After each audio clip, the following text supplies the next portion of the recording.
السلام علیکم ورحمۃ اللہ وبرکاتہ۔ الحمد للہ رب العالمین والعاقبۃ للمتقین والصلاة والسلام علی سید المرسلین وعلی آلہ واصحابہ اجمعین، اما بعد۔ اعوذ باللہ من الشیطان الرجیم، بسم اللہ الرحمن الرحیم۔ انا انزلناه في ليلة القدر وما ادراك ما ليلة القدر ليلة القدر خير من 1000 شهر تنزل الملائكة والروح فيها بإذن ربهم من كل امر سلام هي حتى مطلع الفجر۔ صدق اللہ العظیم۔ قال النبی صلی اللہ علیہ وسلم: من صام رمضان ایمانا احتسابا غفر له ما تقدم من ذنبه ومن قام رمضان ایمانا احتسابا غفر له ما تقدم من ذنبه او كما قال علیہ الصلاۃ والسلام۔ دیکھیے، اللہ کا لاکھ لاکھ شکر اور احسان ہوا کہ اللہ نے ہم سب کو ایمان کی دولت سے نوازا ہے، اور اللہ نے مزید احسان یہ کیا ہے کہ اللہ نے ہم سب کو جمعہ کی نماز 2 رکعت جماعت کے ساتھ اور کچھ دیر قرآن و حدیث کی بات سننے کی توفیق دی۔ یہ اللہ کا کرم ہے۔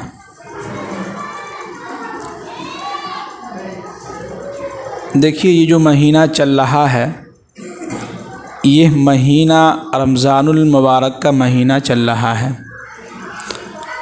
اتنا تو ہم سب کو معلوم ہے ہی ہے کہ نہیں؟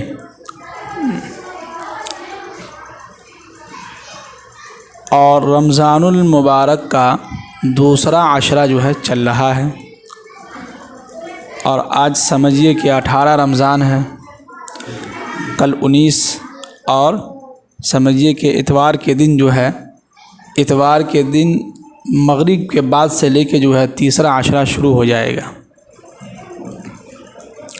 ہے کہ نہیں؟ جی، تو یہ دوسرا عشرہ جو چل رہا ہے، یہ دوسرا عشرہ مغفرت کا ہے۔ کس چیز کا ہے؟ مغفرت کا ہے۔ کسی کہنے والوں نے کہا ہے کہ اس رمضان کے مہینے میں اللہ کی رحمتیں خوب برستی ہیں، اور ابھی مغفرت بہت سستی ہے، تو اس لیے ہر آدمی اپنی اپنی مغفرت کیا ہے، اللہ سے دعا کر کے کروا لے۔ جس انسان کی رمضان کے مہینے کے اندر مغفرت نہ ہو، اس سے بد نصیب شخص کوئی ہو سکتا ہے کہ رمضان کا مہینہ آئے اور اس کی مغفرت نہ ہو، تو بہت بد نصیب شخص ہے وہ۔ جی، اور اس کی بات یہ ہے کہ رمضان المبارک کا جو تیسرا عشرہ ہوتا ہے، وہ عشرہ جو ہے جہنم سے، دوزخ سے جو ہے آزادی کا، یعنی خلاصی کا جو ہے عشرہ ہوتا ہے۔ اور اس عشرے کے اندر جو ہے اللہ کے نبی صلی اللہ علیہ وسلم جو ہے تیسرا عشرہ جو ہے، جو جہنم سے آزادی، دوزخ سے خلاصی کا ہے، اور اس عشرے کے اندر اعتکاف جس کو کہا جاتا ہے، جو اللہ کے نبی صلی اللہ علیہ وسلم اپنی زندگی کے اندر ہر سال رمضان المبارک کے آخر عشرے میں اعتکاف فرماتے تھے۔ کیا فرماتے تھے؟ اعتکاف فرماتے تھے۔ اعتکاف کے معنی یہ آتا ہے کہ انسان اپنے آپ کو مسجد کے اندر، اپنے آپ کو یہ نیت کر لے کہ میں مسجد کے اندر 10 دن کے لیے آیا ہوں اعتکاف کی نیت سے، اور اس اعتکاف کے اندر آپ مسجد کے باہر بلا کسی عذر کے باہر نہیں جا سکتے ہیں۔ کوئی اگر عذر ہو، کوئی اگر مصیبت یا پریشانی یا کوئی کام ہو، تو ایسے حالت میں آپ مسجد کے باہر کیا ہے، جا سکتے ہیں۔ جیسے کہ اگر آپ کو بیت الخلاء جانا ہے تو آپ مسجد کے باہر جا سکتے ہیں، یعنی بیت الخلاء کرنے کے لیے جا سکتے ہیں۔ اس بیچ میں آپ چلتے چلتے کسی سے اگر بات کر رہے ہیں تو آپ کا اعتکاف نہیں ٹوٹے گا، بات کر سکتے ہیں۔ لیکن ہاں کہ بیت الخلاء کے نام سے آپ نے نکلا اور باہر وہاں جا کے جو ہے کسی سے بات کر رہے ہیں تو اس کی وجہ سے آپ کا اعتکاف ٹوٹ جائے گا۔ کیا ہو جائے گا؟ اعتکاف ٹوٹ جائے گا، اور اس کی قضا جو ہے 1 دن کی اعتکاف کی نیت کرنی ہوگی، اس کی قضا۔ پھر اس کے بعد یہ ہے کہ آپ وضو کرنے کے لیے گئے تو وضو خانے پہ بیٹھ کے جو ہے بازو میں نثنی صاحب بیٹھے ہوئے تھے، ان سے آپ بیٹھ کے بات کر رہے ہیں تو اس سے بھی آپ کا اعتکاف کیا ہوگا؟ ٹوٹ جائے گا۔ ہاں اگر وضو کرنے کے درمیان کسی سے بات کر رہے ہیں تو اس سے اعتکاف نہیں ٹوٹے گا، لیکن وضو کرنے سے پہلے ہی آدھا جو ہے 10 منٹ پہلے بیٹھ گئے آپ بات کر رہے ہیں، یا وضو کرنے کے بعد جو ہے آرام سے بیٹھ کے بات کر رہے ہیں تو اس سے آپ کا اعتکاف کیا ہوگا؟ ٹوٹ جائے گا۔ تیسری بات یہ ہے کہ اگر گھر کے اندر یا محلے کے اندر، علاقے کے اندر اگر کسی کا انتقال ہو جاتا ہے یا آپ کے رشتہ دار میں کسی کا انتقال ہو جاتا ہے، نانا ہو، نانی ہو، یا کوئی بھی رشتہ دار میں ہو، اگر کسی کا انتقال ہو جاتا ہے تو ان کی میت میں، ان کے جنازے میں آپ مسجد سے باہر نہیں نکل سکتے ہیں، بلکہ آپ ان کے لیے مسجد کے اندر ہی رہ کے ان کے لیے آپ دعائے مغفرت کی جو ہے دعا کر سکتے ہیں۔ یہ نہیں کہ جو ہمارا رشتہ دار ہے، ہمارا دوست ہے، کلوز فرینڈ ہے، بہت اچھا انسان تھا، جانا چاہیے تھا، نہ، آپ نہیں جا سکتے ہیں۔ کیا ہے؟ آپ نہیں جا سکتے۔ اور اعتکاف جو ہے تمام بستی والوں کی طرف سے اگر ایک آدمی بھی اگر بیٹھ جاتا ہے تو کافی ہے، اگر نہیں بیٹھتا ہے تو بستی کے تمام لوگ جو ہے اس کے جو گنہگار کے ذمہ دار ہوں گے، خاص طور سے وہ لوگ جو لوگ مسجد کے ذمہ دار ہیں، سیکریٹری ہیں، ان کو چاہیے کہ وہ لوگوں کو تیار کریں کہ بھائی اعتکاف میں آپ بیٹھیں۔ یہ امام کا کام نہیں ہے، ہمارا کام صرف اتنا ہے کہ فضیلت بیان کر دینا، قرآن و حدیث کی روشنی میں اس کے بارے میں بتلا دینا۔ باقی جو ذمہ دار ہیں، جو سیکریٹری ہیں، ان کی ذمہ داری ہے کہ وہ لوگوں کو تیار کرے اور اعتکاف میں بیٹھائے کسی کو۔ سمجھ رہے ہیں سب لوگ؟ جی، سمجھ میں آ رہی ہے تو اچھی بات ہے، رمضان کا مہینہ ہے کہ نہیں؟ اور اس اعتکاف میں سب سے اہم یہ ہے کہ یہ اعتکاف سنت رسول ہے۔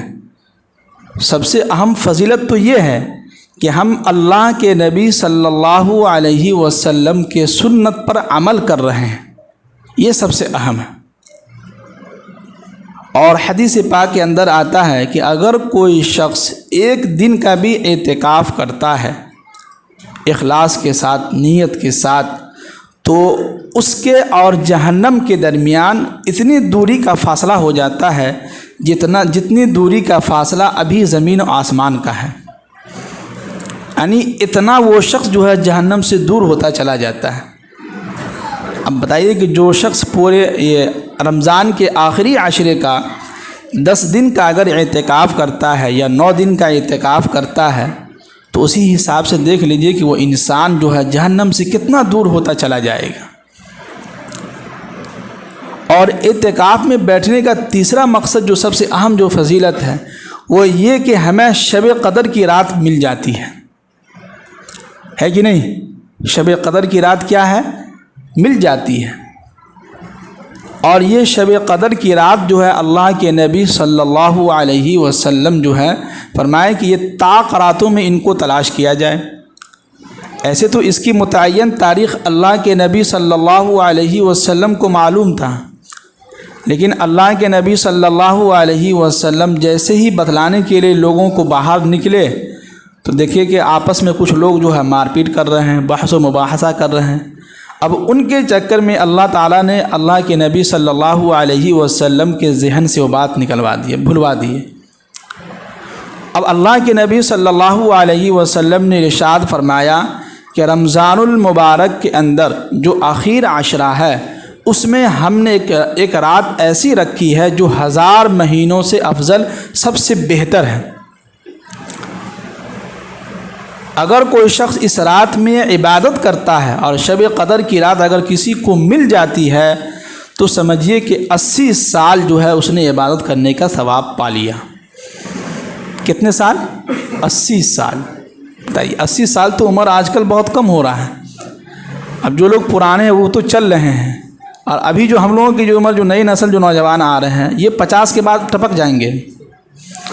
جس طرح کے کھانا پینا ہو رہا ہے، پیزا، برگر، نہ جانے کیا کیا، چکن پکن، جو سب کچھ چل رہا ہے، اس طرح کے کھانا کھانے سے آج اب جو آنے والا جو نوجوان نسل ہے وہ 50 کے بعد جو ہے ٹپک جائیں گے، نہیں چلنے والے ہیں 50-60 تک۔ وہ بھی مشکل سے 50 تک چل گیا تو اللہ کا شکر ہے۔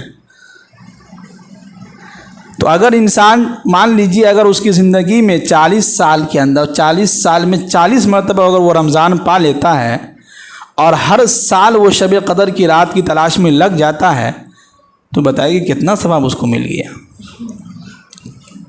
ملا کہ نہیں؟ جی اصل میں دیکھیے، جب تک ہم اپنے دلوں کے اندر یہ نیت نہ کریں اور یہ نہ سوچیں کہ بھائی ہمیں عمل کرنا ہے۔ لوگ کہتے ہیں کہ جو ہے بیان اچھا نہیں لگتا ہے، یہ بیان انہی لوگوں کو اچھا نہیں لگتا ہے جو لوگ جن کو یہاں سمجھیے کہ یہاں بیٹھنے کے سونے کا موقع نہیں ملتا ہے۔ جیسے ہم کہتے ہیں نا کہ یہاں بیٹھ کے سوئے نہیں، تو ان کو اچھا نہیں لگتا، یار مسجد میں بھی سونے نہیں دے رہے امام صاحب، تو اس کی وجہ سے ان کو یہ بیان اچھا نہیں لگتا ہے، جو حقیقت بات ہے کیا ہے۔ اور جو لوگ سوتے نہیں ہیں بیٹھ کے، جن کی دل کے اندر خواہش ہے، بتائیے کہ قرآن و حدیث کی بات کس کو اچھی نہیں لگے گی؟ لگے گی کہ نہیں؟ ارے تو وہ اللہ کے نبی کے زمانے میں دیکھیے کافر لوگ اللہ کے نبی کی بات جو ہے چپ کے سنتے تھے، غور سے سنتے تھے، گھنٹوں گھنٹوں کافر لوگ بیان ان کے سنتے تھے، بھلے عمل نہیں کرتے تھے لیکن سنتے تھے کہ نہیں سنتے تھے؟ تو بھلا بتلائے کہ اس زمانے کے کافر اور آج کے دور کے جگیرہا پپرا کے مسلمان میں کوئی فرق رہا؟ کوئی فرق نہیں رہا۔ ارے قرآن و حدیث کی بات کس کو اچھی نہیں لگے گی؟ سب کو اچھی لگتی ہے۔ ہاں ان لوگوں کو اچھی نہیں لگے گی کہ جن کو ہم کہتے ہیں کہ یہاں بیٹھ کے سوئے نہیں، تو ان کو یہ بات اچھی نہیں لگتی ہے، تو جس کی وجہ سے ان کو بیان بھی اچھا نہیں لگتا ہے کہ نہیں؟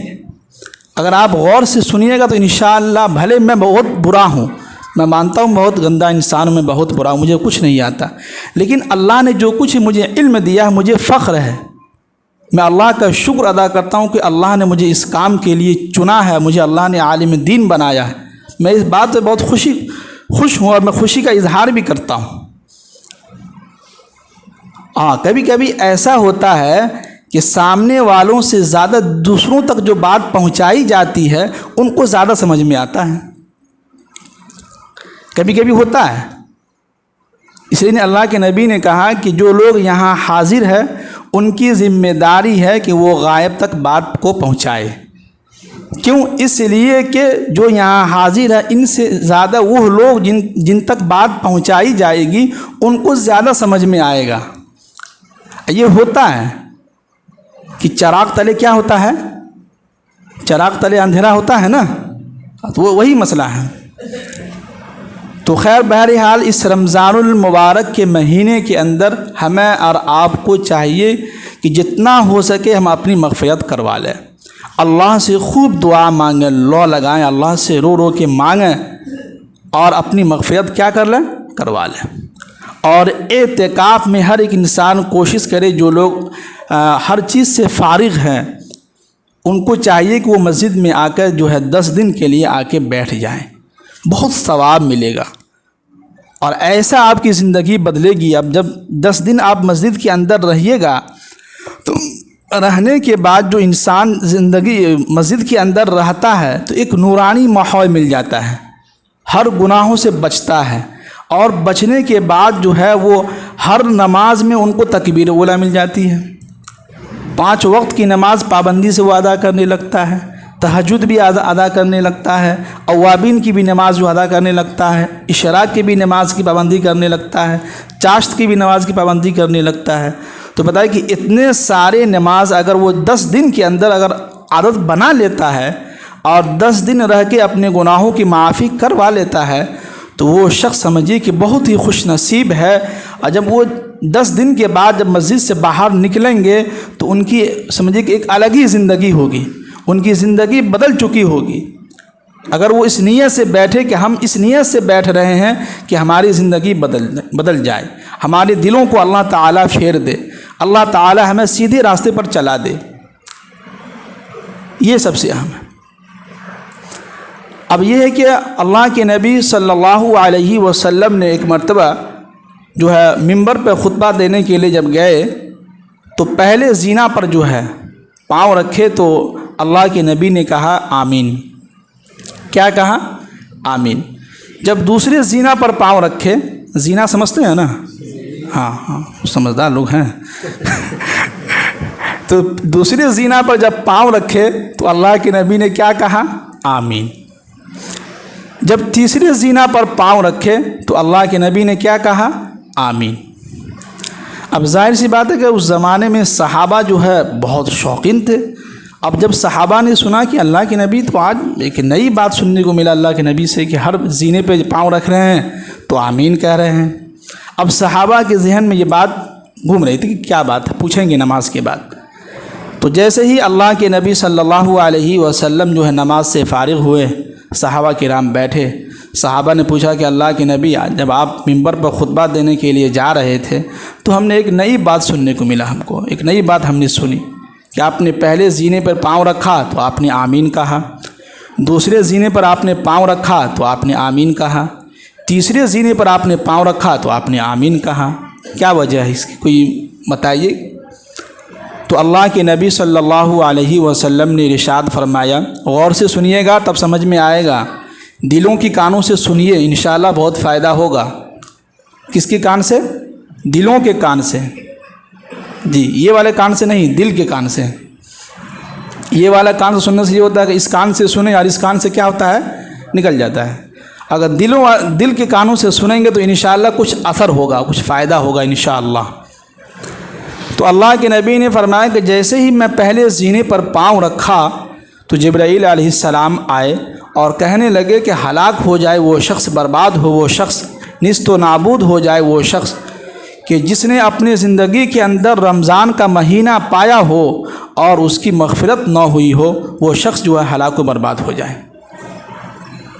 تو اس لیے میں نے کہا آمین۔ ایک تو جبرائیل علیہ السلام کی بد دعا، اس پر اللہ کے نبی کی آمین، اس پہ تو اور مہر لگ گئی۔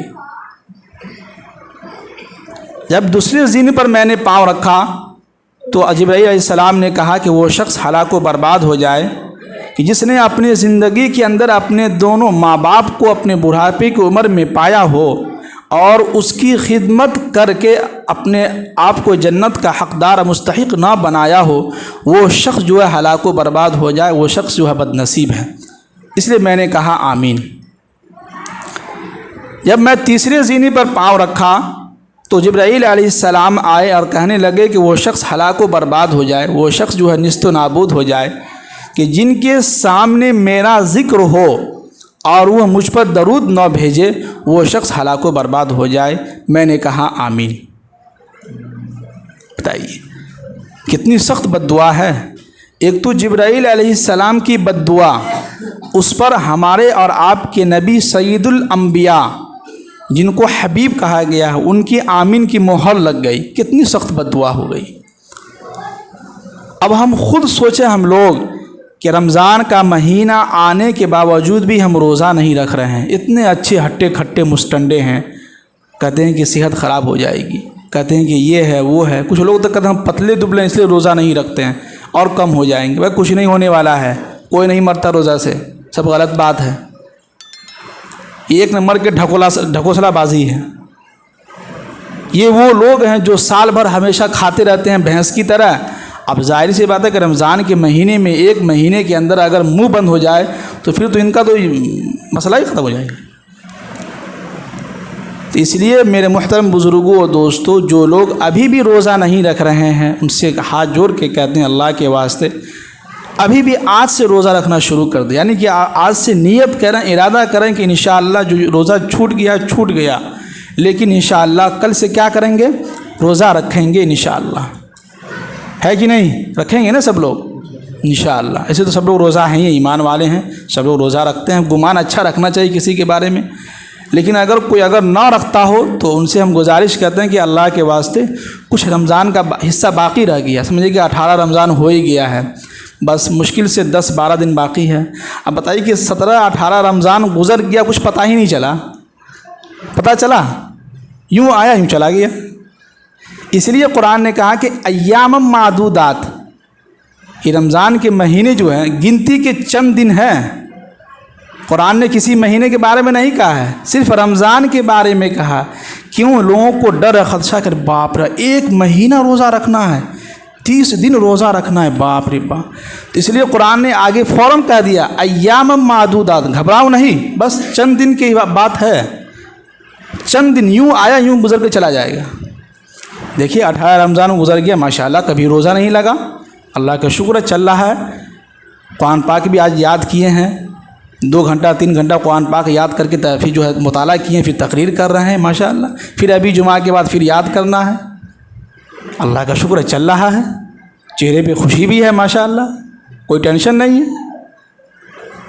بھائی اگر رکھنا چاہیں، ہمت اگر کر لیں تو بہت آسان ہے، کوئی مشکل کام نہیں ہے۔ آج ہم لوگ، ہمارے اندر اتنی بزدلی آ گئی ہے، کم ہمتی ہم لوگ ہو گئے ہیں، اور ہلکی سے بات پہ جو ہے فوراً ڈر جاتے ہیں، ہمت ہار جاتے ہیں، تب کہاں سے کامیابی ملے گی؟ تو آج کے بیان کا خلاصہ یہی ہے کہ ہم لوگ کوشش کریں کہ جو رمضان باقی رہ گیا ہے اس میں خوب زیادہ سے زیادہ عبادت کریں، رمضان کے روزے رکھیں، اور رات کی نماز کی جو تراویح کی نماز ہے وہ بھی پابندی کے ساتھ کیا کریں؟ ادا کریں۔ اور ایک بات یاد رکھیں کہ تراویح کی نماز 20 رکعت ہے تو ہے، یہ تمام امت کا اجماع ہے، تمام امت اس پر متفق ہیں کہ تراویح کی نماز 20 رکعت ہے۔ ہاں اگر آپ کا جتنا دل چاہ رہا ہے اتنا ادا کر کے آپ نکل جائیے، یہ مت کہیے کہ 8 رکعت ہے، 4 رکعت ہے، 12 رکعت ہے، یہ آپ لوگوں کو گمراہ نہ کریں۔ کیا ہے؟ لوگوں کو گمراہ نہ کریں۔ 20 رکعت تراویح کی نماز تمام امت اجماع سے متفق رائے یہ ہے کہ 20 رکعت تراویح کی نماز ہے تو ہے۔ جو چند دن باقی ہے، 1 ہفتہ، اس میں خوب تراویح کی نماز میں آئیں، سب لوگ آئیں، پوری 20 رکعت نماز تراویح کی ادا کر کے جائیں، اور آخر تک چلتا رہیں۔ کیا ہے؟ آخر تک چلتا رہیں۔ اللہ تعالیٰ سے دعا ہے کہ اللہ تعالیٰ ہم سب کو عمل کرنے کی توفیق نصیب فرمائے۔